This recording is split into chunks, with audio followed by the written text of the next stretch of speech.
Olá, seja bem-vindo a mais um Alesp Conecta. Hoje vamos falar aí da saúde ocular. O mês de junho é o mês aí da saúde ocular. Eu recebo aqui na Rede Alesp o Dr. Caio Regatieri, que é médico oftalmologista e vai participar com a gente deste programa, esclarecendo aí as principais questões e as principais doenças que podem atingir a nossa visão. Doutor, seja muito bem-vindo a este Alesp Conecta, tudo bem?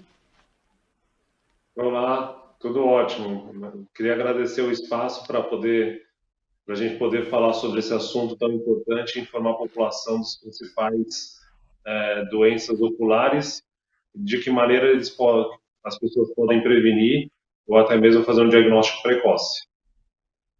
Agora, doutor, é interessante a gente começar de uma forma bem didática. Quais as doenças que mais assolam aí a população quando a gente fala na visão, doutor?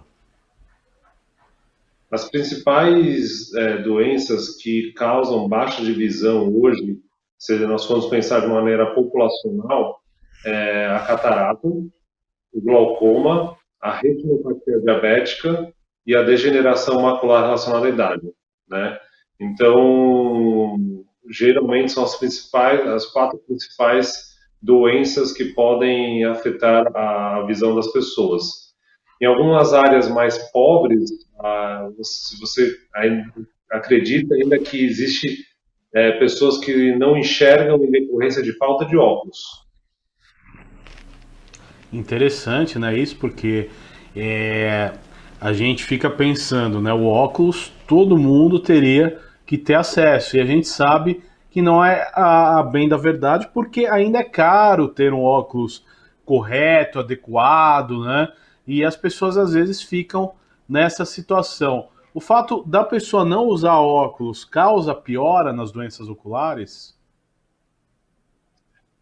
Não causa piora das doenças oculares. Na verdade, o óculos não é um tratamento, mas a pessoa que não usa óculos, ela tem uma dificuldade de enxergar, que é algo que é reversível, né? Então, a gente separa as doenças oculares, a baixa de visão secundária das doenças oculares, por causas reversíveis e preveníveis, e causas não reversíveis e não preveníveis. Então, vou te dar um exemplo. A catarata é uma doença ocular que ela não é prevenível, mas ela é reversível. Uma vez operada a catarata, nós temos uma volta, um retorno da visão de uma maneira correta.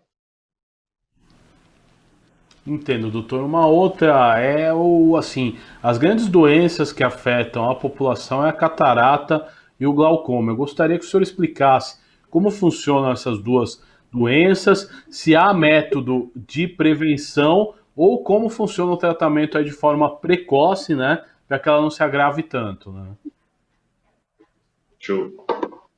É uma ótima pergunta. Então, vamos começar pela catarata. A catarata, na realidade, eu não digo que é uma doença. Uma catarata é uma alteração da idade, né? 100% das pessoas vão apresentar catarata, umas vão apresentar antes, outras vão apresentar depois. Umas vão precisar operar antes, outras vão precisar operar depois. Eu costumo fazer uma analogia com que nem cabelo branco. Então, todo mundo vai ter cabelo branco em alguma idade. Uns vão começar antes, outros vão começar depois, uns vão ter mais, outros vão ter menos. Então, a catarata é a mesma coisa. Então, 100% das pessoas com certeza vai ter catarata. Depende o nível de catarata, a intensidade da catarata que vai mudar. Então, o que é a catarata? Dentro do nosso olho, nós temos uma lente natural, que é essa aqui. Quando a gente nasce, a lente é transparente como essa. Mas com o passar dos anos, essa lente vai ficando opaca. Então, a luz que entra nessa direção, ela é bloqueada pelo cristalino e não chega de uma maneira correta no fundo de olho, na retina. Então, isso que é a catarata. Então, qual que é o tratamento da catarata? Hoje não existe nenhum colírio, nenhum medicamento que faça com que a catarata desapareça ou que a catarata suma. Então, o único tratamento é o tratamento cirúrgico. Então, nós fazemos um corte aqui na córnea, nessa parte anterior, retira-se o cristalino que está calcificado e nessa região interna do globo ocular, a gente coloca uma lente artificial que vai corrigir a catarata e o grau que a pessoa tem. Tá? Então, esse é o primeiro ponto da catarata, que é algo que as pessoas mais conhecem, né? Pela frequência dela. Então, todo mundo vai ter catarata, alguns vão ter, outros vão ter depois. A catarata é a opacificação da lente natural dos olhos, e o único tratamento para catarata é cirurgia. A segunda doença que você comentou. A segunda é o glaucoma, né? Que é uma doença aí que afeta bastante também, né, doutor? Só antes de entrar no tema glaucoma, eu gostaria de perguntar em relação à cirurgia da catarata. Hoje ela é simples, ela pode ser feita em idosos que já têm algumas limitações. Como que funciona, doutor? Boa pergunta. A cirurgia de catarata é a cirurgia mais realizada no mundo hoje. Eu não gosto de falar que nenhuma cirurgia é simples, mas é uma cirurgia bastante segura. Ou seja, a chance de ter qualquer complicação numa cirurgia de catarata é pequena. Tá? Obviamente que existem complicações, como qualquer procedimento cirúrgico, mas a chance é pequena. Geralmente, a gente faz cirurgia de catarata em pessoas idosas. Antes de fazer uma cirurgia eletiva, como a cirurgia de catarata, é necessário fazer alguns exames cardiológicos para que a gente saiba o risco cardiológico daquela pessoa e a necessidade de um acompanhamento durante a cirurgia. Né? A cirurgia de catarata é feita com anestesia local, na maior parte das vezes, o que diminui muito o seu risco cirúrgico em pessoas idosas ou pessoas com diabetes ou pessoas com qualquer outro problema de saúde. Interessante. Agora vamos entrar na glaucoma, que é uma doença também que é bastante recorrente. Eu gostaria da sua explicação com o que é, como funciona e quais os tratamentos, doutor. O glaucoma é uma doença bastante perigosa, porque as pessoas só vão sentir a baixa de visão por glaucoma em estágios muito avançados. Então, o glaucoma é o aumento da pressão dos olhos que leva ao dano do nervo óptico. Então, o nervo óptico é a estrutura do olho que é responsável por levar toda a informação do nosso olho até nosso cérebro. Eu costumo fazer analogia para os pacientes para lembrar, para saber o que é o olho, o que é o nervo óptico. Vamos pensar como numa televisão que está gerando uma imagem. Para se gerar uma imagem na televisão, a gente precisa que a antena capte as informações e, através de um fio, a antena vai levar as informações até a televisão, onde todas as informações vão ser interpretadas e vai se gerar uma imagem. Nossa visão é a mesma coisa. Então, o nosso olho é a antena e o nervo óptico seria o fio que leva todas as informações do olho até o cérebro. E o cérebro seria a televisão onde a imagem é interpretada, aquele sinal é interpretado e se forma a imagem. Né? Então, o aumento da pressão dos olhos leva ao dano do nervo óptico e, consequentemente, isso causa a perda inicialmente da visão lateral, ou seja, o que a gente fala de campo de visão. Então, a pessoa perde a visão lateral. Então, se uma pessoa com glaucoma, quando alguém chega perto, se aproxima pela lateral, essa pessoa não enxerga. Mas para que as pessoas percebam essa perda de visão, é necessário que o glaucoma já esteja num estágio avançado. Então, é por isso que o glaucoma é muito perigoso. E o glaucoma só é percebido pelo médico oftalmologista em consultas de rotina. Agora é interessante, né, a gente conscientizar a população. Como podemos prevenir o glaucoma? E aí você tocou no assunto da consulta de rotina. Quando e de quanto em quanto tempo ela deve ser realizada? Infelizmente, o glaucoma ele não tem prevenção. O que nós oftalmologistas lutamos muito é que tenha um diagnóstico precoce. Para se realizar o diagnóstico precoce é necessário consultas de rotina. Consultas de rotina devem ser realizadas anualmente em pessoas saudáveis, né? Ou em um intervalo menor quando essa pessoa tem um antecedente ou tem um fator de risco é importante. Por exemplo, pessoas que têm um parente de primeiro grau com glaucoma, o pai, a mãe ou um irmão, tem maior risco de desenvolver glaucoma. Então, essa pessoa, ela precisa procurar o oftalmologista de uma maneira rotineira, com uma maior frequência do que uma vez por ano, duas vezes por ano, por exemplo, dependendo do exame oftalmológico. Entendo. Agora, dentro do glaucoma, né? A pessoa sente algum sintoma, alguma coisa que acenda o alerta ou ele é totalmente assintomático? Nas fases iniciais, o glaucoma é totalmente assintomático, e esse é o maior perigo, porque as pessoas só procuram o oftalmologista quando o olho fica vermelho, quando a visão fica embaçada ou quando tem dor. Então, o glaucoma nas fases iniciais ele não gera dor, ele não deixa a visão embaçada, né? E não deixa o olho vermelho. Então, as pessoas acabam perdendo o diagnóstico, fazendo o diagnóstico só em fases mais tardias. E como funciona o tratamento, doutor? É importante a gente esclarecer.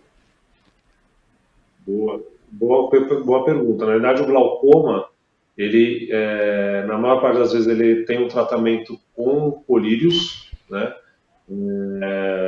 E apenas em casos específicos é realizada a cirurgia, ou seja, apenas quando o colírio não é capaz de baixar a pressão do olho do paciente, é realizada a cirurgia. Mas o problema do glaucoma é que, uma vez perdida a visão, a perda é irreversível, ou seja, a gente não consegue recuperar a visão daquele paciente. Entendo, entendo. Então aí ficou alerta, né? Existe uma idade aí que causa um risco maior ao paciente de ter o glaucoma ou todas as idades elas estão no risco? Pessoas a partir de 45 ou 50 anos, elas têm maior chance de desenvolver glaucoma. Então, pessoas abaixo dessa idade, a chance é menor, mas existe também a possibilidade. Agora, doutor, é interessante a gente perguntar também quais outras doenças ligadas à visão devem ter nossa atenção, né? Já que julho é o mês aí da prevenção, né, e do tratamento das doenças da visão, então é importante que a gente seja bem didático e traga essa prestação de serviço para o nosso telespectador. Correto. E mais uma vez eu agradeço essa oportunidade. Eu acho que é muito importante a gente informar a população, porque só dessa maneira que nós vamos conseguir reduzir a perda de visão por doenças que são preveníveis.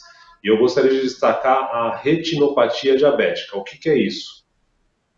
Todo paciente que é diabético, ele pode ter alteração no fundo de olho, na parte de trás do olho, na retina, em decorrência do diabetes, né? Então, nós sabemos que se a pessoa tem diabetes há 30 anos, a chance de ela ter uma alteração na retina é muito grande. E o que acontece? Se a gente faz o diagnóstico precoce da retinopatia diabética, nós conseguimos instituir um tratamento adequado e evitar que essa pessoa perca a visão a longo prazo.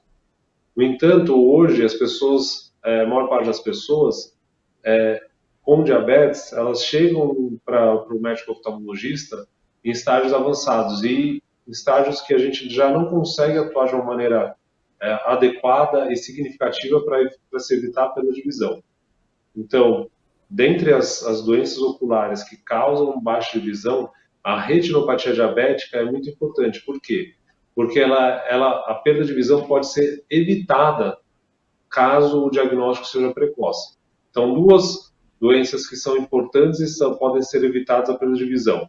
A retinopatia diabética, e para isso a gente tem que ter consultas de rotina ao médico oftalmologista com avaliação no fundo de olho, para que a gente faça o diagnóstico precoce e realize o tratamento precoce caso necessário. E também é muito importante que os diabéticos eles mantenham um nível de açúcar do sangue, ou seja, o nível glicêmico bastante controlado, porque só dessa maneira ele vai evitar que tenha alteração na retina, alteração da visão, alteração dos rins e alteração dos membros inferiores. Então é muito triste a gente pegar um paciente diabético que ele não se controla, não se cuida, e aí ele fica cego, perde as pernas, então eles têm realizado amputação e também fazem diálise. Tá? O glaucoma também, a perda de visão do glaucoma pode ser evitado com diagnóstico precoce e com o uso de medicamentos adequados. E outra doença que eu gostaria de enfatizar é a degeneração macular relacionada à idade. Então, nossa população envelhece cada vez mais, isso, graças a Deus, a medicina está conseguindo fazer com que as pessoas tenham uma qualidade de vida melhor e tenham uma expectativa de vida maior, mas as doenças degenerativas, elas se tornam muito mais frequentes com o envelhecimento da população. E essa situação acontece com a região central da retina, que é chamada de mácula. Então, hoje nós somos programados para viver um certo tempo e a gente está vivendo mais do que a gente é programado. Então, algumas células do nosso organismo, as células, por exemplo, da retina, sofrem com isso e acabam morrendo, acabam degenerando, né? Isso acaba levando a uma perda de visão central, ou seja, a pessoa tem uma perda da visão central. Quando ela olha para uma pessoa, quando ela vai focar numa pessoa, ela perde a visão central, ou seja, ela não consegue visualizar o rosto da pessoa de uma maneira adequada. Existe alguma fórmula aí para a gente evitar, né, ou ter o envelhecimento saudável da vista também? Porque hoje, né, a gente tem várias práticas aí para o envelhecimento saudável, então eu gostaria de perguntar se no caso da visão também é possível a gente ter esses cuidados. Com certeza. Primeira coisa, o cigarro. O tabagismo é um dos principais fatores que aceleram a degeneração macular, não só a degeneração macular, mas a degeneração de todo o organismo. Aumenta a chance de a pessoa ter Alzheimer, aumenta a chance de a pessoa ter Parkinson, né? Então, o tabagismo leva a um processo degenerativo, a uma aceleração do processo degenerativo total. Segunda situação, a atividade física ajuda muito. E uma boa alimentação com alimentos com verduras escuras que tenham uma alta concentração de antioxidante. Entendo, doutor. É muito interessante essa questão. Agora nós vamos entrar num tema aí que tem nos preocupado nos últimos meses: a pandemia. Algum doente que tenha problema de visão, problema ocular, ele pode aí ser grupo de risco, em primeiro lugar? Sim, na verdade o maior número dos pacientes que nós atendemos hoje são pacientes idosos, né? Então, pela idade, eles são do grupo de risco. E foi importante você abordar esse assunto. Nós estamos divulgando não só na questão da oftalmologia, mas em todas as áreas da medicina, que os pacientes com doenças crônicas não deixem de ter um acompanhamento adequado junto aos seus médicos, porque isso pode levar a uma perda irreversível ou chegar num estágio já muito avançado da doença, de uma doença crônica, e a gente não consiga mais ajudar os pacientes. Então, é importantíssimo que as pessoas tenham essa sensibilidade, isso daí em mente para procurar os médicos, porque a pandemia vai levar um tempo ainda, a normalização vai levar um tempo ainda, e a gente vai ter que se adaptar a essa questão. Entendo, é interessante, né? E de repente as pessoas que têm, que pegam o coronavírus e têm doenças oculares, quais os cuidados que elas devem tomar a mais, doutor?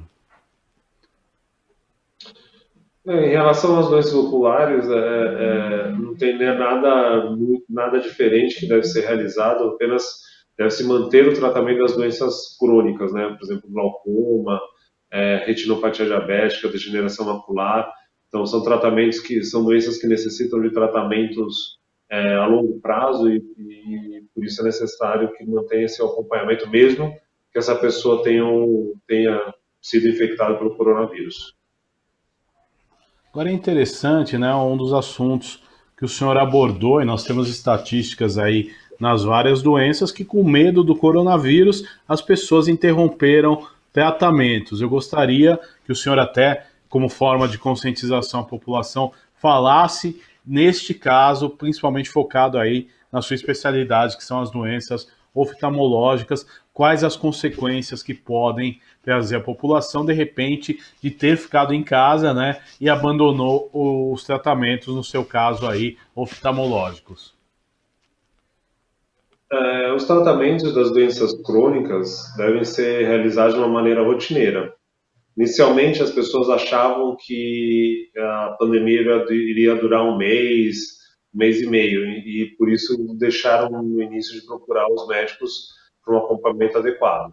Mas nós sabemos que vai perdurar, que a pandemia vai perdurar muito mais do que isso, quer dizer, já está perdurando muito mais do que isso, e por esse motivo é fundamental o acompanhamento médico, a realização de exames para que a gente consiga fazer o acompanhamento das doenças crônicas de uma maneira adequada.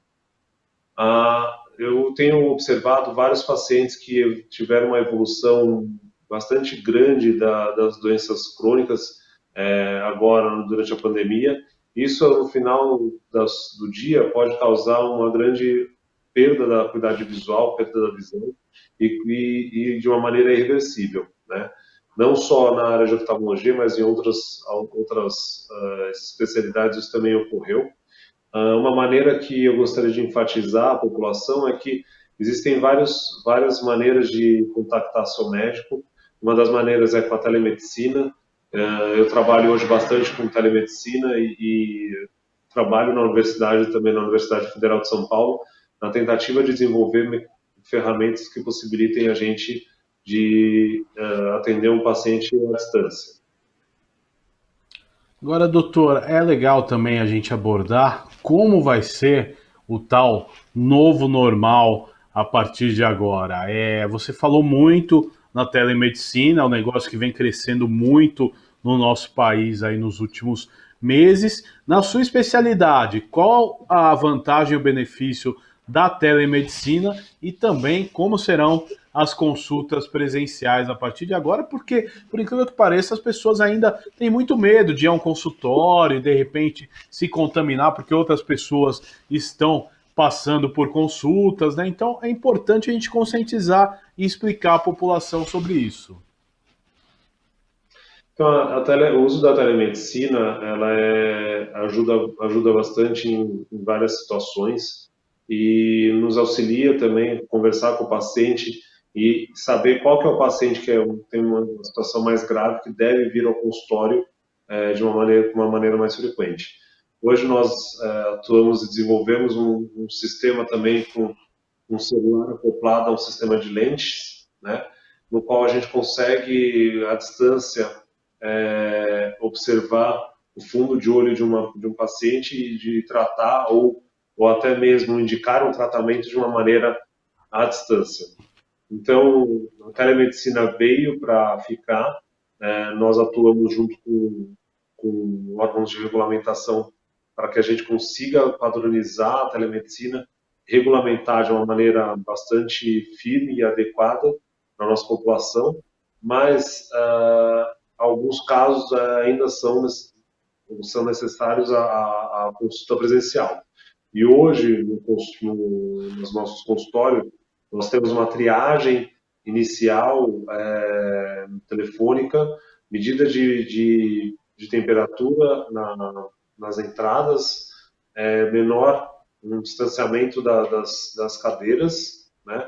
Menor fluxo de pacientes com espaçamento dos horários entre os pacientes numa agenda médica.